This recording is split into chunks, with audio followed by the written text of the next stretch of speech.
Ale dovolte mi zavolať Sanatrnku, ktorý nám ju predsa len trošku odľahčí. Kedy bude muzika? Jasne.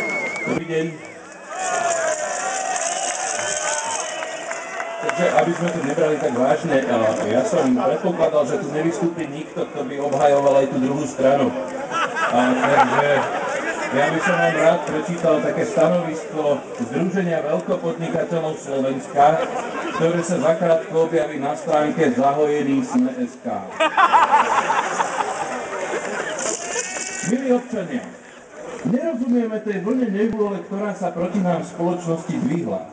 Veď my vás máme radi, vy ešte stále máte peniaze, ktoré nám nepatria. Viete, keď sa zakladala táto republika, my už sme mali nejaký kapitál z manažovania národných podnikov. Riadiť štát s 5 miliónmi občanov je o dosť veľký oriešok. Ale my sme tú výzvu prijali a pozrite sa okolo seba, ako ďaleko sme to dotiahli.